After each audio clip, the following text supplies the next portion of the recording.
कालगुरु नागेश को नाग बनाकर ले जाता है। रजनी कहती है, मैं तुम्हारे पास आ रही हूँ नागेश। अब आगे। ए अदना से नाग, अब मैं तुम पर मंत्र अमल करके मणि के पास ले जाऊंगा और नागमणि हमेशा के लिए मेरी और तुम भी। मैं तुम्हें ज्यादा इंतजार नहीं कराऊंगा, बस 2 दिन में मेरी इबादत खत्म और मैं दुनिया पर हुकूमत करूंगा, हुकूमत। इतना कहकर कालगुरु वहां से चला जाता है और इबादत में बैठ जाता है। इधर रजनी नागेश को ढूंढते हुए रवीश और निरूपा के साथ वहां आ जाती है। नागेश कहाँ होगा? हम उसे ढूंढेंगे कैसे? रवीश, निरूपा सुनो, उसने नागेश को छोटा सा नाग बनाकर यहीं कहीं छुपा रखा है, उसे तलाश करना है। तीनों मुख्तलिफ रास्ते चले जाते हैं। तभी रजनी के कानों में कालगुरु के शागिर्दों की गुफ्तगू की आवाज आती है।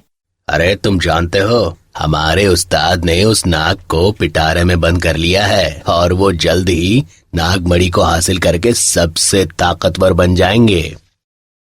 लेकिन गुरुदेव ने नाग को रखा कहाँ है? वहीं जहां वो बाकी सांपों को रखते हैं। लेकिन उस्ताद ने कहा है कि कोई भी वहां जाना नहीं चाहिए। अगर किसी ने उस पिटारे को खोल दिया तो नाग की ताकत वापस आ जाएगी और उस्ताद के मंत्रों का असर भी खत्म हो जाएगा। रजनी फौरन निरूपा और रवीश को तलाश करती है और उन्हें ये बात बताती है। तीनों वहां चले जाते हैं जहां कालगुरु सांपों को रखता था। हमारा नागेश कौन सा है, ये कैसे पता लगाएं? हम तमाम सांपों को खोल देंगे, जो भी होगा देखा जाएगा। निरूपा एक सांप का पिटारा खोलती है तो सांप निरूपा को डस लेता है और वो बेहोश होकर गिर जाती है।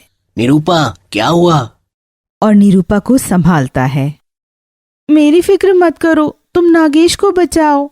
रवीश रोते रोते बाकी के पिटारे खोलने लगता है। सारे सांप इधर उधर भागने लगते हैं। उनमें से एक सांप रवीश को भी डस लेता है। रजनी रवीश को पकड़ने के लिए आगे बढ़ती है। रवीश, क्या हुआ? रवीश कहता है, रजनी, तुम सारे सांपों को जल्दी आजाद करो, जाओ। रजनी सांपों को आजाद करने लगती है लेकिन उसे भी सांप डस लेता है। नागेश, कहाँ हो तुम? और जहर रजनी पर असर करने लगता है।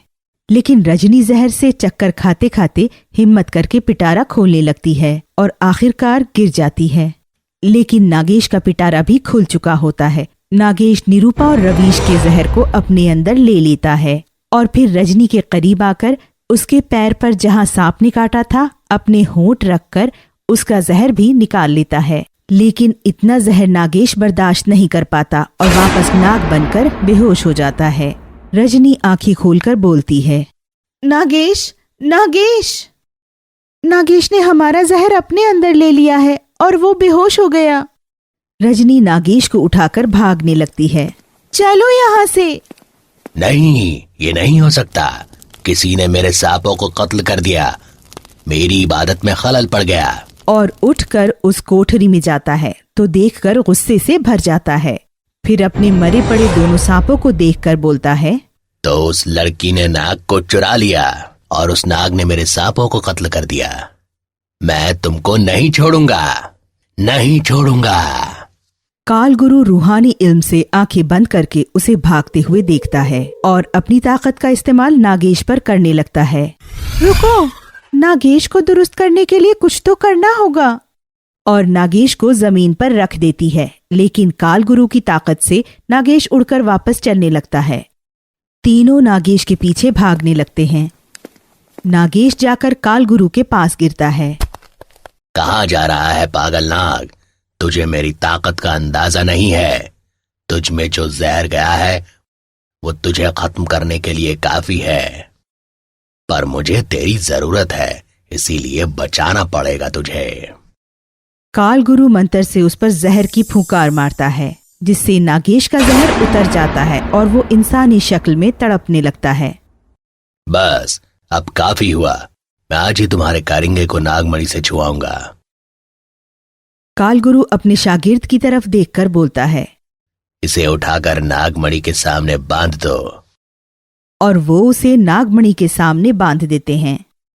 मैं अपनी जान दे दूंगा, पर तुझे उस नागमणि को हासिल करने नहीं दूंगा। तू अपनी जान देगा, वो भी अपनी मर्जी से।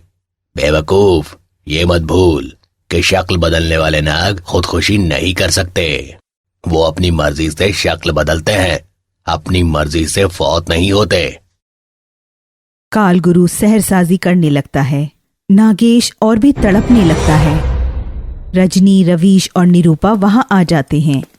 रवीश पत्थर उठाकर कालगुरु के शागिर्दों के सर पर मारता है और वो इस चोट से बेहोश हो जाते हैं। तुम फिर आ गए, तुम ऐसे नहीं मानोगे। और रवीश को सहरसाजी से उठाकर पटक देता है और रवीश उठ नहीं पाता। निरूपा को कालगुरु सांपों की रस्सी में बांध देता है। रजनी कालगुरु के पीछे आकर खड़ी होती है और उसी के त्रिशूल से उस पर वार करती है। कालगुरु दूर जाकर गिरता है और उठकर वापस रजनी पर मंत्र फूंकता है।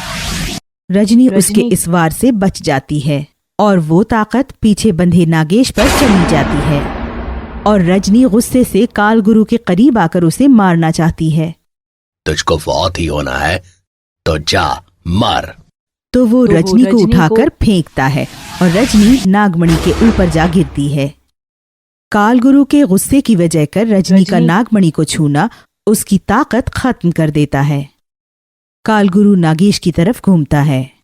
अब कोई तेरी राह में नहीं आएगा। सही कहा तूने कालगुरु, क्योंकि अब तू जिंदा ही नहीं बचेगा।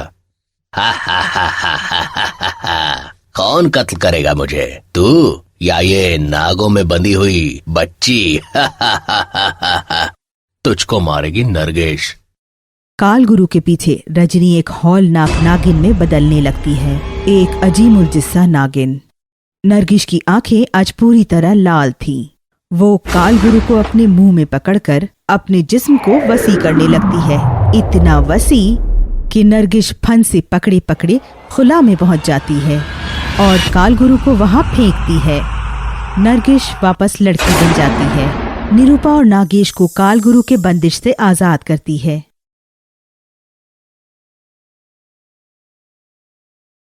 कहानी जारी रहेगी।